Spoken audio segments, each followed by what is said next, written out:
Welcome, administrators. This is part 1 of the Administrator Training video for Teaching Strategies Gold. It includes the beginning of the school year review. After logging in, it is important to review the updates on this dashboard page. Teaching Strategies continues to add new information over the course of the year. There is also a support section on the right-hand side of every page to access additional information. Beginning of school year review. We start with updating all of the information, not only with the state, but also in Teaching Strategies Gold.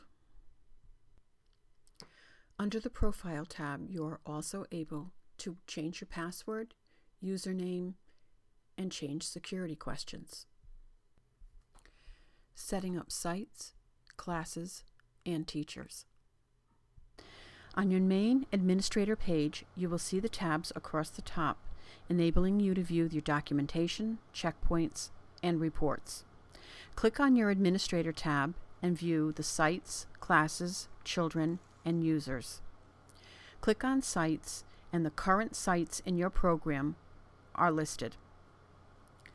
We are using the RIDE training sites as examples, and you see that we have 2 sites set up, one for teachers and one for speech and language pathologists. You must have a separate site for your speech pathologist, and it has to have the letters SLP in the site name.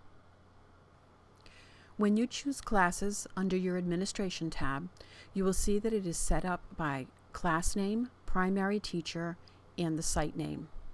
The class name should be the teacher's last name, underscore, and then the initials either FD for full day or AM for a morning class, PM for an afternoon. As you can see, we put in a teacher whose name is Rhode Island as an example, so the name of the class would be Island underscore SLP if that were the speech and language pathologist. You can also see that that speech and language pathologist is under the speech site. Our next step is to view the children under the Administration tab.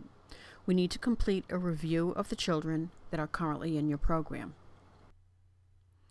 As you view the children list, you can search by individual child, or for this review, uncheck the Archived button to only view active children. The tabs include the children's names, birth dates, teacher names, entry and exit dates, and the entry and exit assessment tool used. If your list looks different from this one, you can change the view by clicking on the Change View tab and checking off the appropriate boxes, and then click Submit. If you check the gray box at the top of the column, you will be able to sort the children on the list by that column. For example, if you click the last name column, it will sort the children in alphabetical order, or if you click on the birth date column, it will sort the children by birth date starting with the earliest. Let's look at the IEP column. All of the children should have a yes in this column. If you are using Teaching Strategies Gold for your non-IEP children, then you need to sort this list by just the children with IEPs. As you can see on this list, we have 1 child with a no in this column. With an N in this column, we must go to the child's file. Under the Action tab, we need to click the Edit to make changes. Scroll down to Funding Sources, check off Part B, Section 619, and then check IEP. This will now bring up additional boxes. You must enter the child's entry date into Part B, Section 619, or Special Education, and also enter their preschool entry assessment and exit assessment. You would at this point click Update.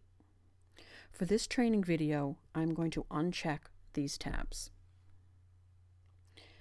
Now let's go back to the children list.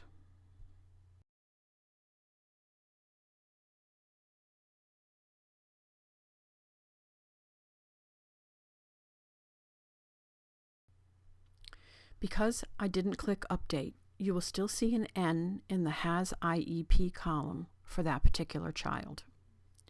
Let's sort the children by their birth date. At the top, there is a child listed with the birth date of 5/24/2006. This child is eligible for kindergarten.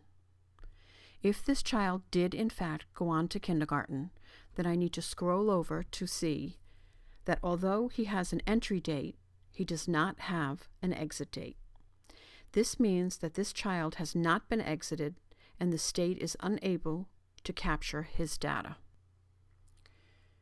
At this point, to exit this child, you would need to look at the administrator training video on exiting children. To go back to this list, you will review each column, first to make sure that all of your children in the program are on this list, to make sure that they have the correct teacher, that if you review their birth dates, you also view their Part B entry date, and very important to view that they have a Part B exit date. As you look down this list, you see that many children have not been exited from the program. As you go down, you see one child on the left, Drew Potter, who has an entry date and also has an exit date. Since Drew has been exited from the program, you need to now go in and archive him. If you look at the preschool entry assessment date, you will see that Teaching Strategies Gold is the entry tool that was used, except when you get to the bottom, someone has checked off that they use the Battelle Developmental Inventory.